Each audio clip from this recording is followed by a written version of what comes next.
সকালে ঘুম থেকে উঠে যখন নিউজগুলো দেখতেছিলাম তখন দেখলাম যে রাস্তায় পুলিশ নেমে গেছে, সার্জেন্ট বা ট্রাফিক কন্ট্রোলিংয়ে যারা আছে তারা নেমে গেছে অ্যান্ড বেশ একটা স্বস্তি পাইছিলাম। কিন্তু যখন কসাইবাড়ি দিয়ে বের হইতেছি তখন দেখি যে রিক্সাগুলো খুব সুন্দর সারিবদ্ধভাবে দাঁড়ানো। তো আমি ভাবছি যে হয়তো রেলগেটে যারা নিয়ন্ত্রণ করে তারা আবার ব্যাক করছে, বাট বের হইতে যায় দেখি যে না, আসলে স্টুডেন্টরাই ওই নিয়মগুলো ঠিকঠাক মতো পালন করতেছে। অ্যান্ড উত্তরা দিয়ে বের হইতে যায়ও দেখলাম স্টুডেন্টরা।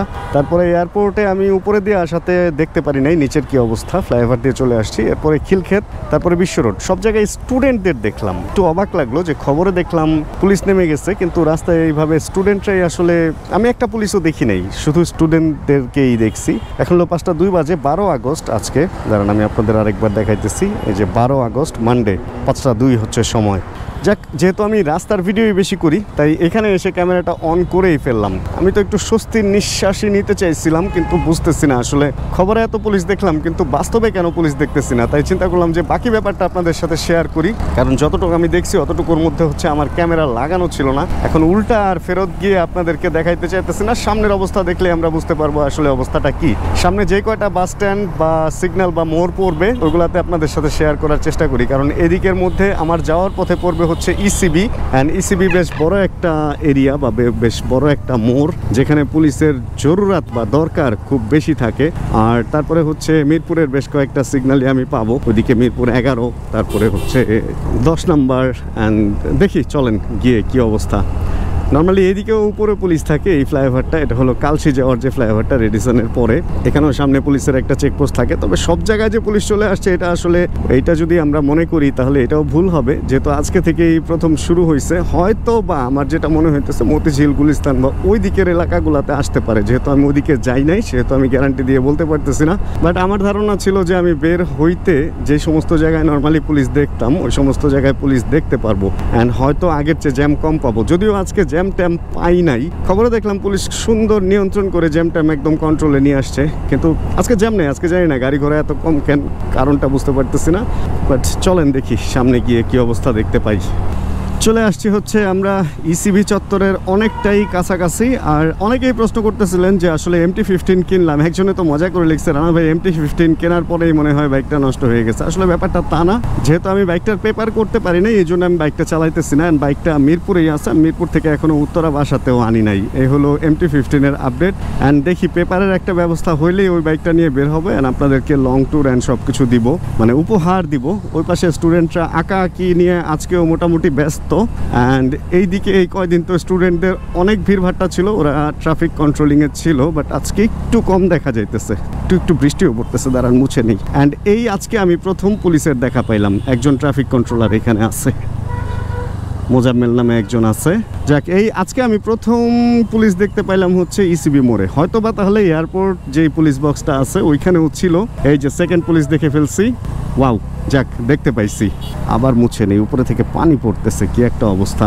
যাক, যেটা বলতেছিলাম, প্রথমে একটু হতাশই হয়ে গেছিলাম যে আসলে কি পুলিশ আসে নাই, জাস্ট খবরে দেখাইতেছে যে সমস্ত পয়েন্টগুলোতে আসছে ওইগুলা। বাট না, যেহেতু ইসিবি পর্যন্ত চলে আসছে তার মানে আশা করা যায় যে অনেক জায়গাতেই চলে আসছে। আমি পুরা হতাশ হয়ে ভাই, পুরা হতাশ হয়ে গেছিলাম যে কিরে ভাই, খবরে কি দেখলাম আর বাস্তবে কি ঘটতেছে। যারা হচ্ছে নিয়মিত আমার ভিডিও দেখেন তারা তো জানেন এই রাস্তাটুকু আমার অনেক বেশি পছন্দের। আর এই বিকেল টাইমটা যখন অপোজিট সাইড থেকে রোদ পড়ে, বড় বড় বিল্ডিংগুলো দেখা যায়, বা রোডটা যখন আরেকটু নামে বিল্ডিংয়ের পেছনে পড়ে, তখন এই রোডটা দেখতে আরও বেশি সুন্দর লাগে। কিন্তু লাস্ট কয়েকদিনে এই রোডের সৌন্দর্য, মানে সবসময় একটা ভয়ের মধ্যে ছিলাম যখন সমস্যা চলতেছিল যে আসলে কখন আর্মি আসে, কখন ভিডিও করতে বাধা দেয়, বা ভিডিও করা নিয়ে একটু প্রবলেম চলতেছিল। অনেকে চাচ্ছিল না যে ভিডিও করি বা ভিডিও কেউ করুক, এই জন্য আমিও একটু ভিডিও অফ রাখছিলাম। তখন বলতে গেলে একটু ভয় নিয়ে এই ভিডিও করতে হয়েছে। কিন্তু একটা ব্যাপার কি খেয়াল করছেন যে আজকে রাস্তাঘাট অনেক ফাঁকা, অ্যান্ড আজকে দেশটা দেখতে অনেক সুন্দর লাগতেছে। এই লাল ছাউনি টাউনি মিলা সব কিছু অনেক সুন্দর লাগতেছে। ওয়াও, আজকের আকাশটাও মনে হইতেছে একটু মুক্ত মুক্ত ভালো, মানে শান্তির একটা ছোঁয়া কিন্তু আজকে আছে। যাক, চলে আসছি দেখতে দেখতে হচ্ছে হারুন মোল্লা ফ্লাইওভার। এটা হচ্ছে কালশির যে ফ্লাইওভারটা, উপরে দিয়ে যাব।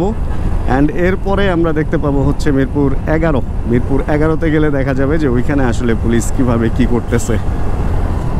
চলে আসছি হচ্ছে মেইন কালশি রোডে, যে রোডটা পেছনে কালশি ফ্লাইওভার থেকে মিরপুর 11 দিকে গেছে। অ্যান্ড এই রোডে বেশ জ্যাম থাকে, নর্মালি অনেক ভিড়ভাট্টা থাকে। আজকে যে নাই বললে ভুল হবে, তবে অন্যান্য দিনের চেয়ে যদি লাস্ট 6 মাসের রেকর্ড দেখেন তাহলে আজকে অনেক কম। প্রচণ্ড রিক্সা চলতেছে, অ্যান্ড রিক্সাগুলো রাস্তার মাঝখানে চলে আসে। এই রোডের হচ্ছে একটা বড় প্রবলেম। অ্যান্ড আমি যেটা মনে করি, ঢাকা শহরের মধ্যে এই সাইডটার মধ্যে, পুরান ঢাকা না, পুরান ঢাকা বা গুলিস্তান বাদে যদি এইদিকে ঢাকার যে উত্তর যে সাইডটা, এটারে যদি আমরা ধরি তাহলে এই রোডটা হচ্ছে সবচেয়ে বেশি অনিয়মের একটা রোড। কারণ এই একটা রোড যেখানে রাস্তার মাঝখানে বাস পার্ক করে রেখে দেয়, রাতে তো থাকেই, দিনেও অনেক সময় দেখা যায় যে বাসগুলো যেদিন না চলে একদম রাস্তার মাঝখানে রেখে দেয়। আর রিক্সার একটা ব্যাপার তো এখানে আছেই, বিভিন্ন রকম রিক্সা এই রাস্তায় একদম গাড়ি টাড়ি সব কিছুর সাথেই চলে। আমার দেখা সবচেয়ে অনিয়মের রাস্তা হচ্ছে এইটা। অ্যান্ড এই একটা রাস্তা, এটার মধ্যে পুলিশ কখনোই থাকে না, মানে এটার মধ্যে কোনো সিগন্যাল কন্ট্রোলিংয়ের কেউ থাকে না কোনো সময়। এই জন্য এই রোডটায় সবচেয়ে বেশি জ্যাম পড়ে। এই রোডটার দিকে সবার একটু মনে হয় দৃষ্টি দেওয়া উচিত। মিরপুর থেকে উত্তরা বা বনানী যাওয়ার এই একটা রাস্তা, যে রাস্তায় মানে এত চাপ, বাট এই রাস্তাটা সবচেয়ে বেশি অনিয়মে থাকে। এক সামনে বাম দিকে এদিকে নান্নু মার্কেট আছে, যাদের জামা কাপড় কেনার নান্নু মার্কেট থেকে কিনতে পারেন, অনেক কম দামে অনেক ভালো কোয়ালিটির মালপত্র পাওয়া যায়। দেখতে দেখতে চলে আসছি আমরা মিরপুর 11, সম্ভবত এইটার 11 মোড়ি বলে। অ্যান্ড বাম পাশে হচ্ছে মেট্রো স্টেশন 11 নাম্বার। দেখেন অনিয়ম যে এই রোডে বলবো না, এই যে রিক্সাগুলো দেখেন কই দাঁড়ায় থাকে, রাস্তার মাঝখানে এরকম, মানে সব রিক্সাগুলো এখানে দাঁড়ায় থাকে। সামনে পিছনে আসা মানুষজনের পার হওয়া, বেশ একটা অনিয়ম এখানে চলে। মিরপুর 11 মেট্রো রেল স্টেশন হচ্ছে আমার সামনে। আর এদিকে কন্ট্রোলিংয়ে আসলে কি কেউ আছে? এইদিকে সম্ভবত এখনো পর্যন্ত কোনো ট্রাফিক কন্ট্রোলিংয়ের কোনো পুলিশ বা কেউ নাই, এরকমটাই দেখা যাইতেছে। তবে বিআরটি এটা খোলা উচিত, কারণ এটা আমি আমার স্বার্থে বলতেছি। বিআরটি এটা খুললে আমি আমার নতুন বাইকটার নাম্বার করতে পারি। এই যে ওরা দেখেন এখনও এখানে আলপনা করতেছে, আর নতুন বাইকটার নাম্বার করলে আমি ওইটা নিয়ে বের হইতে পারি। আচ্ছা, এগুলা কি আলপনা বলে? বিয়ে বাড়িতে যে হলুদে আঁকে ওইটাতে তো আলপনা বলে, বাট ওরা যেটা করতেছে এটাকে কি পেন্টিং বলে? আমি জানি না, আপনারা একটু কমেন্ট করে জানায়েন তো। এই যে রং দিয়ে যেই ছবিগুলো ওরা করতেছে, এটাকে আসলে কি বলে?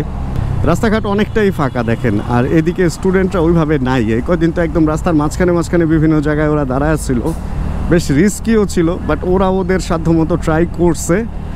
এখন আসলে ওদেরও ঘরে ফিরে যাওয়ার সময় আসা উচিত, অ্যান্ড ওদেরও আবার পড়ালেখায় ব্যাক করা উচিত। কারণ একটা বছর মিস যাতে না যায়, ওই দিকেও অবশ্যই সবার খেয়াল রাখতে হবে যারা এটার দায়িত্বে আছে বা শিক্ষা ব্যাপারটার দায়িত্বে যারা আছে। ডান পাশের এই এলাকাটাকে সম্ভবত অরিজিনাল 10 বলে। এই দেখেন স্টুডেন্টরা এখানে এখনও আছে, আর মাইক্রোফোন লাগায় হাতে একটা মাইক বা কিছু একটা নিয়ে নিচ্ছে, যেটা দিয়েও কথা বলতেছে। নর্মালি এদিক থেকে আমি ডান দিক দিয়ে বের হয়ে যাই, বাট আজকে আমি ডান দিকে যাব না। ভাই আমি সোজা যাব আজকে, সোজা যাব আজকে। আমি ডান দিকে যাব না, এটার পেছনে কারণ হচ্ছে এখানেও তো স্টুডেন্টরা, পুলিশ নাই। তাহলে বলা যায় যে আসলে সীমিত পরিসরে পুলিশ নামছে, একদম ফুল নামে নাই। পপুলার ইউনিট 1-এর সামনে, আর এদিকে আমি ভুলবশত ডানে ঢুকে গেছিলাম, এখন বামে ভাগতে হবে আমার। আর এখানেও পুলিশ নাই, ওরা তো স্টুডেন্টই মনে হইতেছে। হ্যাঁ, এত পুলিশ তো আর থাকবে না। কিছু জায়গায় নাকি পুলিশ ড্রেস পরে নাই, শুধু উপরের যে ওরা যে একটা হলুদ পরে দেখা যায় যাতে রাতেও, ওগুলা পরে নামছে এরকম দেখলাম 2-একটা নিউজে। এখন সব নিউজও বিশ্বাস হয় না, কিছু নিউজ দেখছি ফেসবুকে বা ইউটিউবে, ওগুলা তো আবার কিছু চ্যানেল কিছু আছে যেগুলা হলো আসলে কোনো চ্যানেল না, বাট নিজে বানায় নিচ্ছে। ইউটিউবের ওটারে তো চ্যানেলই বলে, অমুক টিভি বানায় নিচ্ছে নিজেরাই। এই হলো অবস্থা। অ্যান্ড এইখানে 10 নম্বরের স্টুডেন্টরা একদম অনেকেই আছে, তবে অল্প কয়েকজনের হাতে লাঠি হাতে মানুষজন কমতেছে আস্তে আস্তে। যেটা আমি বলছিলাম যে আসলে লাঠিটা বাদ দেওয়া উচিত, লাঠিটা তো ভালো কোনো সাইন না। স্টুডেন্টদের হাতে ট্রাফিক কন্ট্রোলের জন্য লাঠির দরকার নেই আসলে। এই হচ্ছে ব্যাপার। প্রথম তো আসলে লাঠিটা কেন নামছিল এটা জানি আমরা। আর এদিকে অনেক সুন্দর হয়ে গেছে দেখেন, ছবি এঁকে ওরা অনেক সুন্দর করে ফেলছে। লাইট যখন জ্বলবে তখন আরও সুন্দর লাগবে। আজকে একটু দিনটা মেঘলা, এ কারণে একটু গুমট লাগতেছে। এখানে গাছ লাগান দেশ বাঁচান সামনে লিখে রাখছে, ছোট করে অনেক কিছু লিখছে, অনেক সাইন আছে, অনেক হাতের ব্যাপার স্যাপার আছে, মানে হাতের ছাপটাপ। এক জাতির দেশ নয়, বহু জাতির বাংলাদেশ। ওকে, 2টা বড় সিগন্যাল খাওয়ার পর এখন চলে আসতে পারছি ফাইনালি হচ্ছে 10 নম্বর মোড়ে। অনেকদিন পরে আসলাম। এখানে আনসার ভাইরা আছে, স্টুডেন্ট ভাইরা আছে।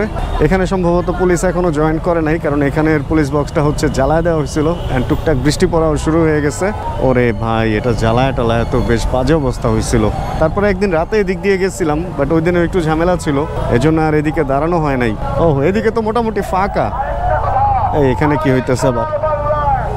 মাইক দিয়ে কিছু একটা হচ্ছে। যাই হোক, বৃষ্টির পরিমাণ মোটামুটি ভালোই বাড়তেছে। অ্যান্ড যেটা বলবো, ওই যে একটু আগে যেটা বললাম, সীমিত পরিসরে আসলে পুলিশ নামছে, এটাই আমাদের জনজীবনে কিছুটা হলেও শান্তি দিবে বা দিয়ে যাচ্ছে বা দিবে, সামনে আরও বাড়বে, এটা এই হলো ব্যাপার। তবে পুলিশের নেমে আসা উচিত। শুনতেছি পুলিশের লোগো অ্যান্ড ড্রেস চেঞ্জ হবে। যত যাই হোক, পুলিশের নামা উচিত, কারণ এতদিন তারা অবশ্যই সিনিয়রদের একটা কি বলে ওইটারে অর্ডারেই করছে যা করার। অ্যান্ড কিছু কিছু সময় যখন গ্রুপের মধ্যে থাকবে বা কোনো একটা জবে থাকবে, ওরা তো আসলে সংকল্পবদ্ধ থাকে যে সিনিয়রের কথাও শুনতে হবে দেশের স্বার্থে বা যাই হোক। তো সিনিয়র যারা অফিসার ছিল ওনাদেরকেও মনে হয় চেঞ্জ করা হইতেছে বা হচ্ছে বা হয়ে যাবে আর কি। তাই পুলিশদেরও আমার মনে হয় এখন ভাইদের উচিত চলে আসা ফেরত জনজীবনে শান্তির জন্য, কারণ ওনারাও তো বাংলাদেশের জনগণের মধ্যেই একজন, অ্যান্ড ওনাদেরও তো ফ্যামিলি আছে। পুলিশের ফ্যামিলি তো আর পুলিশ না, তাই না? এই তো এখন সবার স্বার্থে সবার যার যার কাজে ফেরত যাওয়া উচিত। আর সবচেয়ে আগে যেটা, যে স্টুডেন্টদের আসলে ওনাদের পড়ালেখা এবং ওনাদের বাসায় ফেরত যাওয়ার ব্যবস্থা করে দেওয়া উচিত। এইভাবে ওরাই বা রাস্তায় কতদিন বলেন, ওদেরও তো একটা লাইফ আছে, তাই না? এ হচ্ছে অবস্থা। যাক, ভেতরে মোটামুটি জ্যাম নেই, মেন রোডে মোটামুটি ভালোই জ্যাম। আজকে পার হয়ে এই পর্যন্ত আসছি। এই তো চলেন আগাই। এই তো এখানে আসার পরে সোলো ক্যাম্পার অশ্রু ভাইয়ের বার্থডে আজকে আমরা জানতে পারছি। আমরা এখানে দেখতেছি একটা কেকও উপস্থিত হয়ে গেছে, যেখান থেকে প্রচন্ড পরিমাণ কফির গন্ধ বের হচ্ছে। ভাই মাত্র ক্যাম্পিং করে আসলো। এই যে দেখেন, এই যে পায়ে ময়লা, মাত্র 600 কিলো চালাইছেন আজকে। ক্যাম্পিং করে সেই সাংঘাতিক ব্যাপার স্যাপার। ক্যাম্পে ছিল 2 ঘন্টা ধরে। আমরা এখন কেক কাটবো, কেক খাবো, তারপর একটা পরে হবে। চলেন রেডি।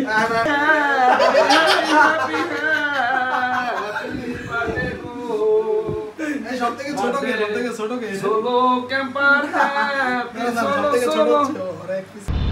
এইভাবে হঠাৎ করে যে অশ্রু ভাইয়ের বার্থডেতে আজকে অ্যাটেন্ড করতে পারবো এটা একদমই আমার ধারণা ছিল না। যদিও ফেসবুকে দেখছিলাম যে আজকে ওনার বার্থডে, বাট আজকে উনি ঢাকার বাইরে সকালে গেছে এবং ফিরে যে আসতে পারবে সময় মতো, এই ব্যাপারটা আমাদের একদমই ধারণার মধ্যে ছিল না। তারপরে আমরা অল্প সময়ের মধ্যে যতটুকু যে পারছি একসাথে হয়ে একটা কেক দিয়ে বার্থডেটা সেলিব্রেশন করতে পারছি, অ্যান্ড ব্যাপারটা অনেক মজা লাগছে। যাক, সব কিছু শেষ করে এবার তাহলে বাসায় ফেরার পালা। যদি আজকের এই ভিডিও থেকে কোনো কিছু আপনাদের ভালো লাগে, প্লিজ একটা লাইক দিয়ে দিন, কারণ ভিডিও শেষ করার সময় চলে আসছে। অ্যান্ড যদি চ্যানেলে নতুন হন, প্লিজ সাবস্ক্রাইব করে হয়ে যান আমাদের ফ্যামিলি মেম্বার, অ্যান্ড জানাবেন কে কোন জায়গা থেকে ভিডিও দেখছেন। এই তো তাহলে দেখা হচ্ছে আবার সামনে কোনো নতুন ভিডিওতে। আর যতক্ষণ পরবর্তী ভিডিও নিয়ে আমি আসতেছি, ততক্ষণ ইনশাআল্লাহ আমরা থাকবো ভালো, আমরা থাকবো সুস্থ এবং করতে থাকবো chill bro. Check the mic and make sure it sound right, boy.